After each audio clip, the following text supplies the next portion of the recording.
Komisi Independen Pemilihan KIP Aceh Tengah telah melaksanakan uji mampu baca Al-Quran bagi bakal calon legislatif Bacalek anggota Dewan Perwakilan Rakyat Kabupaten DPRK Aceh Tengah.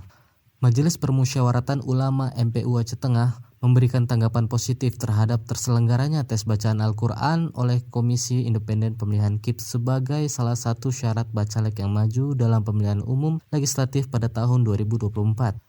Ketua MPU Aceh Tengah Tengku Dr. Andus Amri Jalaluddin menyampaikan dengan diselenggarakannya tes uji baca Al-Quran bagi Bacalek menunjukkan bahwa Aceh sudah melaksanakan syariat Islam.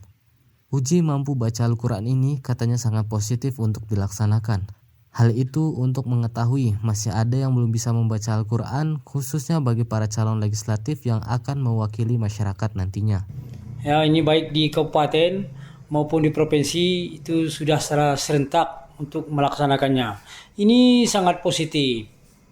Bayangkan saja bagi daerah yang melaksanakan syariat Islam, masih ada orang yang belum bisa membaca Al-Quran. Ini kan satu naib sekali. Satu naib sekali bagi warga Aceh. Khususnya lagi bagi calon legislatif. Nah, ini kan kalau tidak mampu baca Quran bagaimana itu sebagai wakil kita di sana. Sedangkan kita ini daerah yang bersyariat. Tengku Amri Jalaluddin juga berpesan kepada kita semua untuk memulai secara perlahan melaksanakan amanah Undang-Undang Nomor 44 Tahun 1999 yang sudah disambut baik oleh pemerintah sebagai salah satu syarat mengikuti pemilu tahun 2024. Hal ini menjadi persiapan bagi Bacalek yang ingin mengikuti pemilihan umum selanjutnya.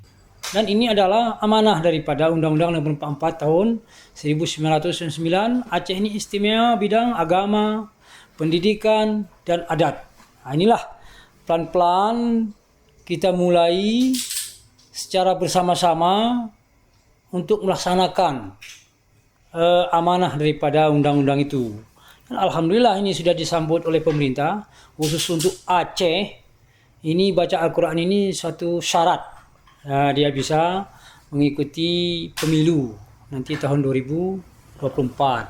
Gitu. Jadi ini sangat positif. Mari kita dukung bersama pelaksanaan baca Al-Quran ini sangat penting. Kemudian yang sangat penting lagi, dengan adanya ini kita laksanakan tahun ini, maka tahun berikutnya orang sudah bersiap-siap kembali. Siapa yang ingin jadi caleg dia sudah belajar dari sekarang. Nah, karena kan ada kemarin itu ada yang nggak lulus ternyata, ada yang nggak lulus. Nah, ini untuk kedepannya berarti bagi calon yang ingin mencalonkan nantinya 2028 itu dari sekarang dia sudah bersiap-siap. Nah, itu positifnya. Di samping itu kita selaku umat Islam itu sebagai petunjuk, sebagai pedoman untuk seorang pemeluk agama Islam. Kan tidak mungkin itu pedoman kita tidak bisa baca. Muhammad Abdan Syahputra, kontributor RRI Takengon, melaporkan.